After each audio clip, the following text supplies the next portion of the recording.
Hi everyone. So, a really important concept that we need to understand before we move on is valence electrons. Valence electrons are simply outer shell electrons. They're electrons on the outskirts of our atom, as far as you can go. This is best exemplified in a practice example. So let's do carbon. Let's go back to our electron configurations. 1s2, 2s2, 2p2.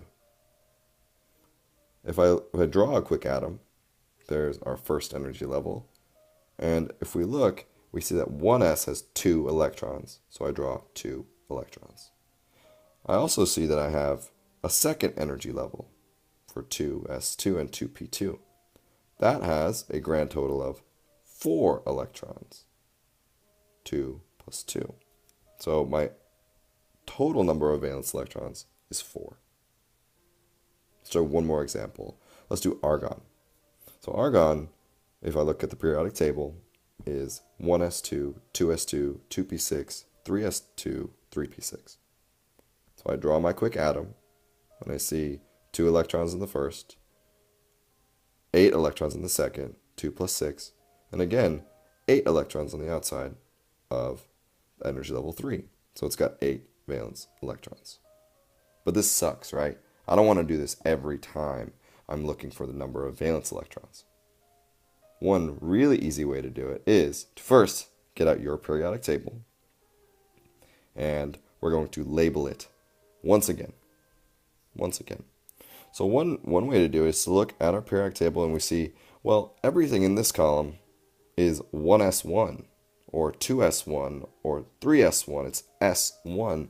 So all of these have 1 valence electron. All of these have 2 valence electrons. We're going to skip the middle of our table. Things get kind of funky down here. So we're going to skip it. But if we go all the way to group 13, it also says 3A for a reason. That's because it has 3 valence electrons. Column 14, or 4A, you guessed it, has 4 valence electrons. Nitrogen has 5 and down. And then column 16 has 6. Fluorine, and that column has 7. Column 18 has 8. This is going to come in handy all year. Make sure you know how to read these numbers on the periodic table that tell you the number of valence electrons. So if we see argon has 8 valence electrons.